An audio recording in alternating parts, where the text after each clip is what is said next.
Hello, welcome to LeisureCast. My name is Brian Krogsgaard. Happy to be with all of you here today. We're going to find out, is it just a squeeze or is it more? We're talking to the one and only Josh Olszewicz as per usual. How you doing, Josh? Good. Just it's a new day, the birds are singing, the sun is out. We're making higher highs instead of lower lows. What else could you want? What else could you want? I agree. Happy to be here with you, and I hope this has something to it. I think it actually does, personally, but uh, proof is in the pudding.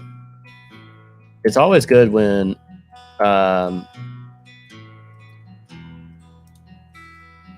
bad news. Hold on. Is the intro song just going to go on forever? I feel like it usually cuts out by now.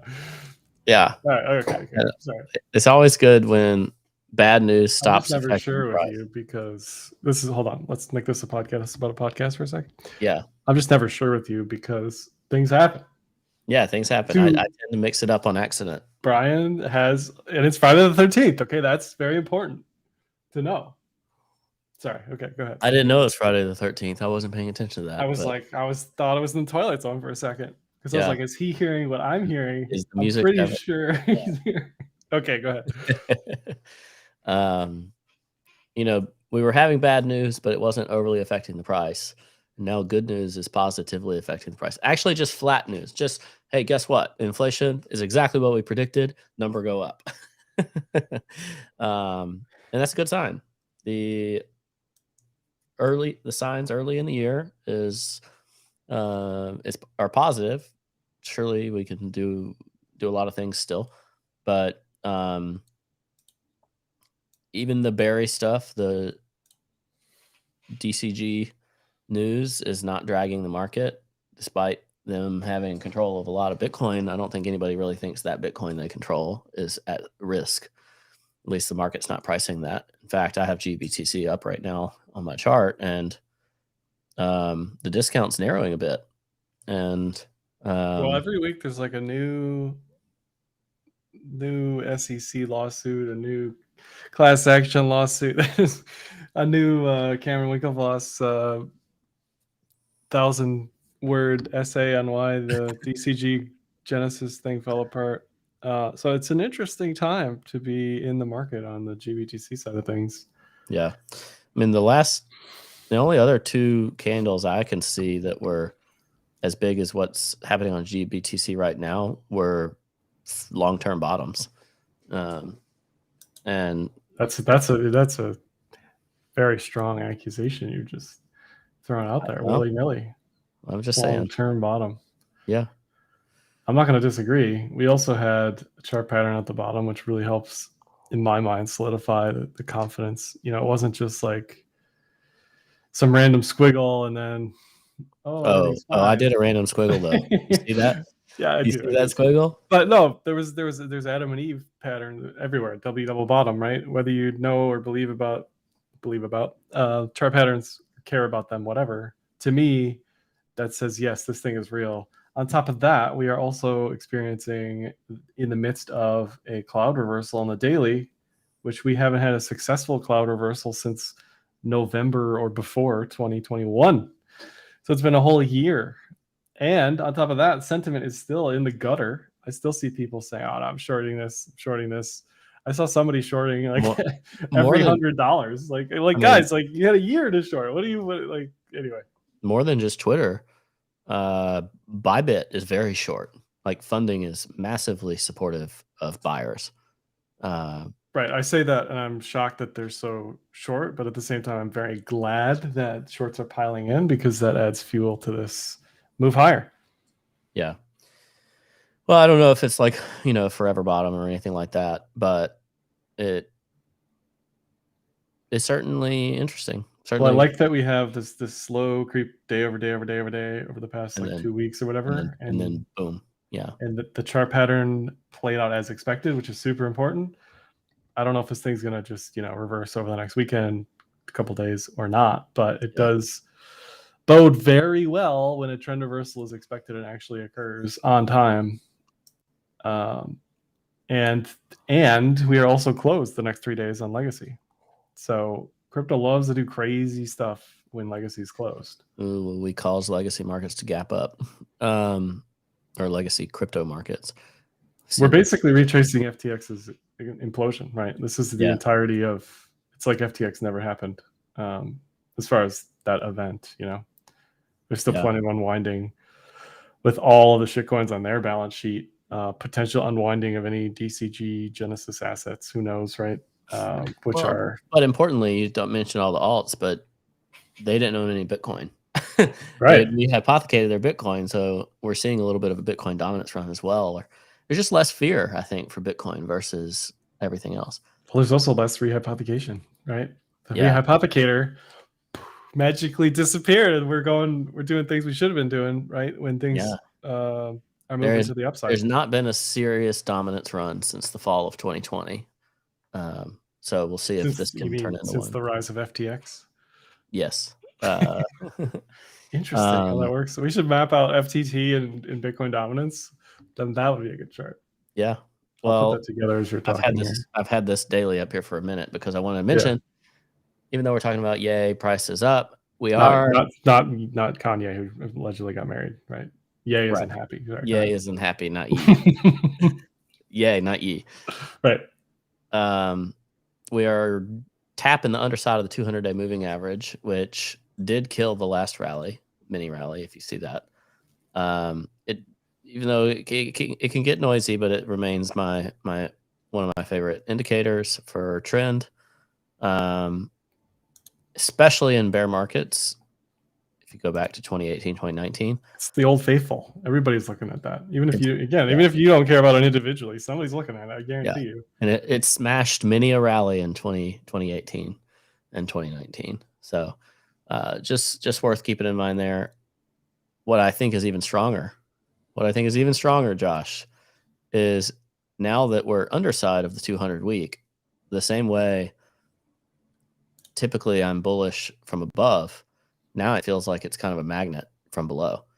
And I feel like if we clear this 200-day, if we get above 20K with some velocity, 24 to 25 feels very, very possible to me for Bitcoin. Makes a lot of sense for potential trend reversal. It's an equal high going back to August 2022.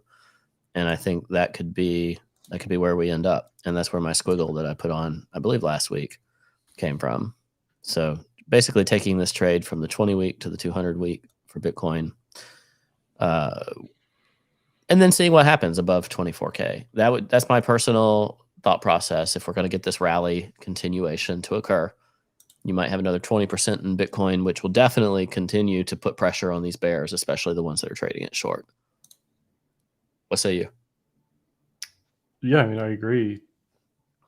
Anything above 20 at the end of the month is a win. If we can get through the FOMC meeting at the end of the month, that's a win.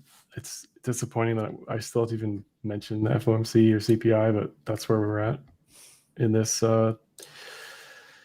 this cycle of life with everything because of rates and how that affects risk and how that affects treasuries and US dollar and the VIX, which is also down. I mean, everything is headed in the direction that we want it to be headed. 100%. Like all gas, no brakes for sure. The dollar, on the direction. The dollar by far the most important component in my mind. I mean, the dollar milkshake people. What are they going through right now? You could argue this is a dollar milkshake. People say we're just doing it, but I'm not sure we got to the levels that they would have expected on the high end. But dollar milkshake people believe stronger than weaker, so they could still be proven right. No, you could argue bullish retest here, right at 102. But that chart to see the DXY make that degree of like up and down Eiffel Tower, I could also see that merging into some sort of like multi-shouldered head and shoulders over the next couple months. But if that thing keeps breaking 102, 101, 99, I mean, that's pricing in very bullish risk. Yeah, I don't know when this will pause and when it'll reverse, but when this reverses, our rally will also be over. I'm pretty confident in that. So if you feel good about where this can find support, and I don't know that it demands support right this moment, but 100 will be a natural place. Um, and then beyond that, to me, 97, 50, 98 is a natural place. People who Well, I think, think we can both agree it looks oversold, right? yeah, of course, it could bounce any time. That's my point. Yeah, That's my point. yeah. But if you're trying to point out places, the deeper it goes, the more I'll be convinced that it's ready to bounce. And I'm not sure I would buy the full Eiffel Tower. I think actually, if it wanted to do like a deep retrace, 50% of the move up would be a logical thing to do. Which let's see what that level would be. If I could count, then we would know. That's where it is right now. Ha! How about that, Josh? So 50. See, you felt it within you, in your spirit, in your loins. Yeah. You just knew. Yeah. So minus full Eiffel Tower, we are at the 50% retrace of the turbo bottom to the turbo top here at 102. The 618 would be at 99.5.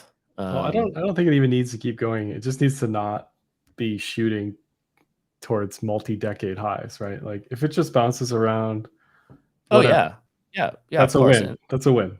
That's what you expect with currencies, that they Yeah. spend a lot of time going sideways. And at some point, I think that will appear. What we're seeing right now is just, where does this retrace stop? That's why it's crazy to see just the general volatility of that over the past 6 months, just Yeah. all Now, over the place. I'll say the one thing I don't personally buy, which a couple folks are in the chat are mentioning, would be like full Eiffel Tower. So all the way back to like 90. I don't personally see much there. I see 97 and 98 as a place where I would be looking to reduce my risk, because I don't believe in the full Eiffel Tower as being likely.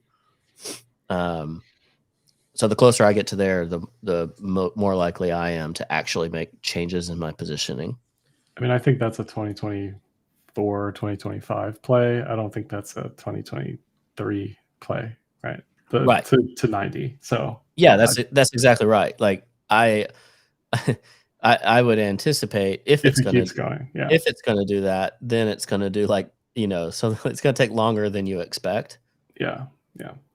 I mean, just look at the Euro USD prior to this run up in like 2020, 2021.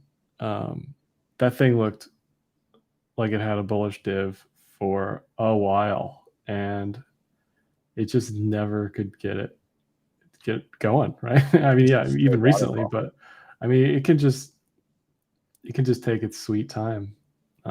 Euro obviously in a very different situation than the USD, but these things can take a very long time with FX to figure itself out. Yeah. While we should have gone to Europe. We could have bought Lithuania or whatever with that Euro USD price. Are they in the are they in the Eurozone, Lithuania? I don't know. I just booked some flights to Europe, and it's going to be more expensive, I guess, for me, right? It's supposed to be cheap. It's going to be more expensive. Oil bounced heavily off its 200-month moving average. Who watches the 200-month on oil? It's also you and who else? Nobody. Above the 200-week. I think this reversal in oil is pretty good. That worries me a bit about inflation, right? Like if this goes sideways, I don't think it has a big impact on inflation. But if it works its way back up aggressively, it could impact inflation and have a negative impact on some of the stuff we're talking about. I think if rising gas prices change inflation expectations, then we could have an issue, because gas, because of the SPR mainly, if we're being real, has been down, right? It's been down pretty significantly. So if that creeps up again, I think consumer spending, whatever, gets more bearish on like the future of inflation, as in higher inflation. Yeah. China reopening too. Somebody mentions in the chat. I keep hearing so many things about China. I'd never know what to believe. Who knows? But yeah, China reopening, if it happens or is happening, then oil demand, will increase prices most And likely. I'm very bullish oil long term, like in a 5-year context. Big Dino Tea enjoyer, are you? Me? Yeah. I don't know what that means. Dinosaur tea, the black stuff, oil. Never mind. Oh. Sorry. I get it now though. Dinosaur T, like TEA. TEA, yeah. ETH BTC is frustratingly refusing to get out of this range. Might have been a little bit of a fake out to the top, and if we nuke, that would be kind of funny for all the people that would love to see this nuke. People like Josh Holswitch. I just want to see. I want to see it go up. I want to see BTC get tested from a market cap perspective, and then I want to see it fail. ETH, that is, Yeah. Well, my personal prediction is it may do a little dance there, but I actually still really like ETH. It was struggling with its 200 week already. So if it clears some of these key levels, like closes the week above 1400, I'm not going to switch my positioning because I think ETH and ETH BTC could do very well very suddenly once it decides to make that break. And I still like this chart better than I like Bitcoin's. I like Bitcoin's as well. I like both. I don't mind holding both, but I still bias personally a little heavier towards ETH than I do Bitcoin. Where I'm less convinced is down the mid and longer tail of altcoins. I think those could get left in the dust while people enjoy the safety of the majors. Yeah, I'm just trying to like reason out why is BTC outperforming? Is it only the GBTC stuff? I know a lot of people are talking about it, including people with money. Wait, what? Say again about the GBTC stuff. Like, why is BTC outperforming ETH here? I think it was just hated for so long. Like, this isn't exactly a life-changing candle here. It's just a candle. Even if I put it in linear, how dare you? It's pretty modest. And that's so the 20 week you have. Yeah. And I think Bitcoin, it would be healthy for the ecosystem as a whole for Bitcoin to just take over for like a month or two. And I think you would see capital flows out from that more pre-FTX inverse correlation between Bitcoin and other coins. Well, we still have people who are in frothing at the mouth waiting to sell. And that's why I'm surprised we're this high, right? Because if you're one of these distressed companies with crypto on your balance sheet and you're seeing this crazy week, aren't you like selling as fast as you can? Like, maybe they don't have that many coins left. Maybe the people with the most coins that most desperately needed to sell got forced to sell. That's hopeful, I guess. I'm just thinking about companies. Minor capitulation was the lowest in a long time.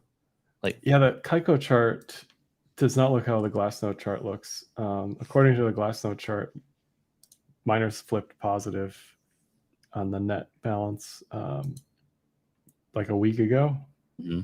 So this may just be a different time frame or time horizon for the Kaiko data. But they're sourcing it from Glassnode. So I don't, oh, sorry, that's Delphi. Looks like Kaiko. Anyway, yeah, according to their chart, the way they massage the data, which is Glassnode anyway, it looks like it's miners flipped to net holding over the past day. I don't know if that's weeks or days, but yes, you are correct.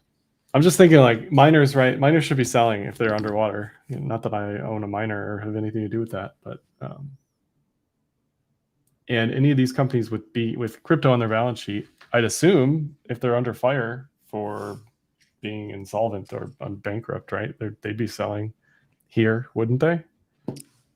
Maybe, yeah. I have a question for you, Josh. What's the best way, if you don't trust wrapped BTC or some of those types of custody products, what's the best way to trade or like buy Bitcoin in a decentralized manner? That is a separate conversation for a separate podcast. Okay. There are ways to do it. This is one of my personal struggles is like, if I want to switch from ETH to BTC, I either have to trust WBTC, which I don't know if there's a reason to not trust it, but REN BTC obviously could not be trusted. It's a financialization of Yeah, I'm Bitcoin, just a so little. it's- Yeah, I don't trust WBTC as much as I trust USDC, for example. But I don't have to trust anybody to trust ETH. And one of the struggles that I have is like, unless I go to send ETH to a centralized exchange or whatever, and then make that trade directly to BTC and then make it out, do that round trip in and out, then I don't have a great way to get to BTC. So it could leave me in the dust in my little ETH ecosystem, BTC pumping without me because I didn't want to make that transition. Or could it make it to where, am I overstating on-chain ETH people as a buying power? No, I think aren't there like compound ETH or sorry, compound BTC? I could be completely wrong. They have here. one now too. Not that those products are any better than wrapped BTC because they really aren't. They're equivalent. I don't know. I don't think there's a good answer directly. That's easy to do. I just don't really want to keep. What you need is you need an atomic swap situation, basically. I do. I need an atomic swap of ETH to BTC for me to have real BTC on a real BTC address managed directly from an ETH transaction. I mean, the maxis would hate this, but I would love to see some sort of like lightning bridge to ETH. Yeah, I think that'd be amazing. That would actually make Lightning useful to me. I don't even know if that's possible, right? I'm going to assume it is because it's programmable everything, right? I don't think it exists currently, but that's probably your best bet. That's one of my biggest reasons, actually, for not getting overly excited about the Bitcoin trade. But anyway, here nor there. What charts do you like, Josh? I don't have a lot of time today, so I have to go get bread out of the oven for my wife. I could also just leave for 60 seconds and then come back, and then we can go another 15 minutes. So barring that, I have another 10 minutes. You do what you need to do. I'll be here with chat. I mean, they are Aptos. I mean, I saw Aptos was up a bunch. The problem with this free stream thing is I can't share my screen or else it'll freeze the entire thing for me. Otherwise, holy crap! Look at this. This has got to be some. Now, I'm not going to say it's a pump and dump scheme. I'm not going to say that. I was going to say a short. I was going to say a short squeeze on VCs that overly hedged. I'm not going to say it's probably not real. I'm not going to say that. I'm going to say I don't know. I don't have enough information. Okay. If you're in that trade, congrats. But I have no idea why that's up. I think somebody's trapped here. Somebody hedged and got trapped, and now they're in oopsie mode. Well, that did happen around the same time that all those coins got squeezed. Like Lido, I think that was probably the same day that Lido exploded. A lot of people sort of asking, like, why is everything up so much? And my answer is always, well, the market's very small, and because they got you out of it. It's like, we were bearish for a year, and the market's very small. And we short squeeze some people, sure, but it's hard to slowly short squeeze, like in Bitcoin's case, over the past week. You had plenty of time to get out if you wanted to get out of your short. It's not like we were up 5% every day. You had plenty of time. When something is working for a long time and then it stops working, people don't believe at first that it has stopped working. They have to be convinced. And the longer something's been working, in this case, fading pumps, then the easier it is for them to be complacent in the fact that the temperature has changed and what was easy is no longer easy. Psychologically, you should be, the longer something feels easy, you should be more and more wary of the fact that it actually is easy. But when you've entered this realm of, well, that's easy, then it's easy to get stuck in that. Am I making this any more of a riddle? Can I make it any more of a riddle? No, you're right. The trend, you're just saying the trend is your friend until the end, basically. Yeah. But knowing it's the end is the trick. Yeah. Well, I mean, part of that is not saying it's going to go straight up from here, but look, we were down for over a year straight, right? I just think like the time to want to short this, probably not here generally yet, but that's just me. I'm not jonesing to like short here after everything that's happened over the past year. I just don't know what else, like what other news could happen that would even make us go lower, right? I don't know. Who else is left? There's like 3 people. I don't know. Yeah. Yep. But all these Adam and Eves played out like we talked about, kind of textbook, really. If you look at some of these charts, it looks really good. Solana is at $17 after sometime below $8. Solana's just lucky it's listed places, I think it's going back to like 20, 25, back to the range. 27 as maybe a high. Let's start with 22. So for Bitcoin, for ETH, the first thing for me that I'm looking for is a cloud breakout, which both almost there. ETH is above its 200 weekly, not yet above its 200 daily. Bitcoin below both. Those would be levels to watch. I would also watch the 20 and the 200 week cross, which you had up there earlier. That's going to take some time to actually recross bullish, but when that finally recrosses bullish, that's when I think things actually start to move in the right direction. This weekly cloud Tinkin flip is also interesting. Yeah, that's a very good sign, especially, that's basically the daily cloud is the weekly Tenkin. It's a really good sign that we're actually pushing above the Tenkin. Yeah. And the SPX closed at or near the 200 day today too, right? Yeah, I think it's actually above. It's almost at 4,000.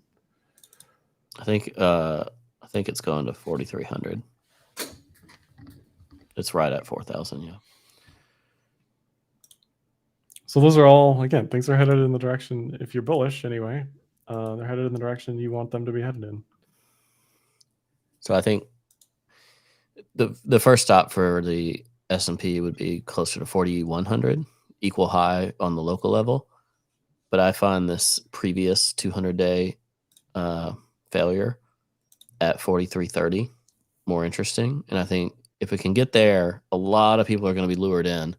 And then that would be a fantastic place for it to get nuked from and kind of get back, go to 4,300, back to 4,100, and kind of spend all year in a range. But I think a lot of people would get lured in to 4,300 and would fade it on the way up, like just get wrecked from 4,100 to 4,300. I just think the algos are going to get so excited once it's above the 200. Oh, yeah.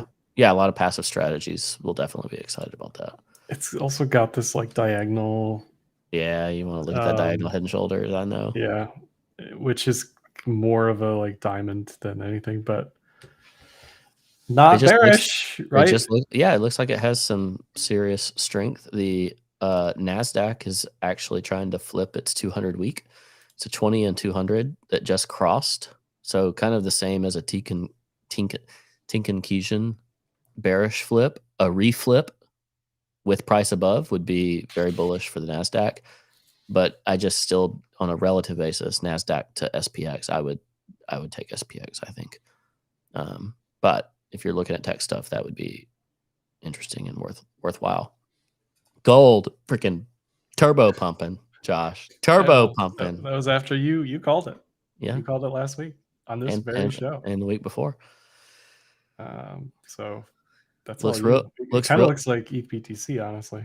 It does. Which is weird, but it does. It looks real good. Its monthly chart, like gold bugs have been so pissed at gold. I think some of them literally don't even believe in this, which is always bullish, right? When the true believers stop believing and then it goes. I personally have a hard time believing gold's going to get tamped down again from 2K. Like it would not surprise me to see gold 2,400 this year. Gold has a terrific fundamental argument. Depends on rates. Rates right now still look reversally, but anyway, I think gold looks good. All right, I'm gonna go take my break. If you want to talk about something, what chart do you want me to leave it on? Gold BTC. Somebody Wow. brought that up. It was a good chart.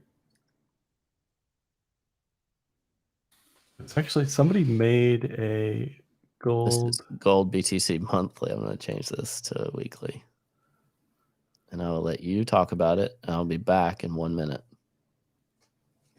Sounds good. Somebody made on TradingView a gold. Let me see if I can pull it up.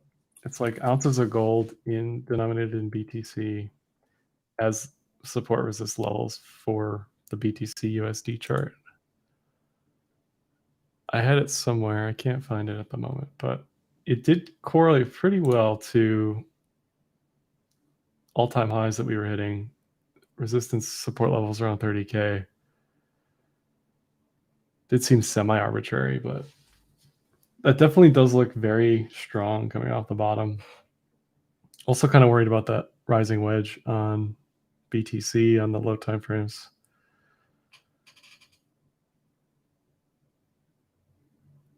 But it does look really good. I mean, that's ready to cross on the bullish side of things, which just means gold is outpacing BTC, which isn't surprising in the near term, but it does look very good, especially coming off that double bottom.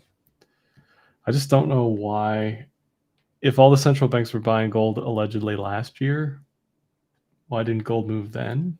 Or if this is just a lagging effect of that buying pressure. I don't know, it doesn't really make sense to me.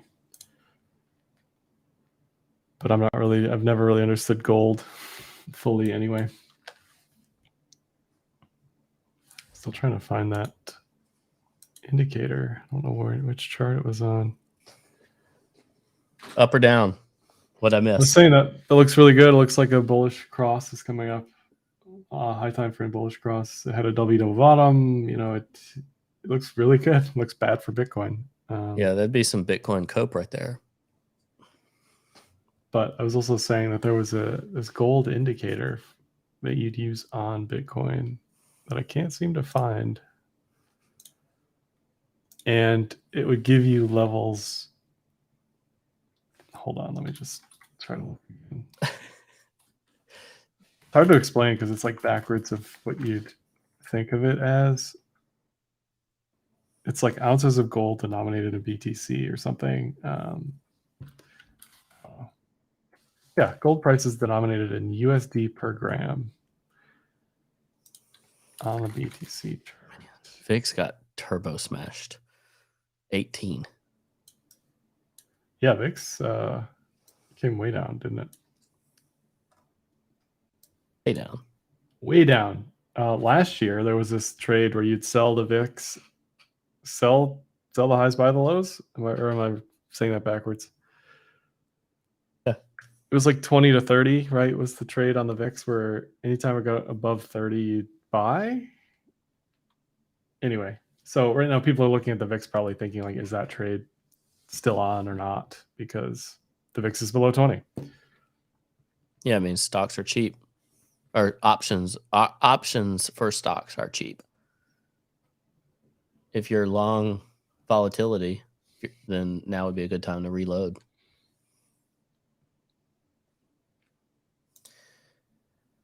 I don't know, man. Everything looks good, looks reversally. Like there's a part of me that it makes me nervous. Like it shouldn't be this. It shouldn't be easy. It shouldn't be fast. It should take time.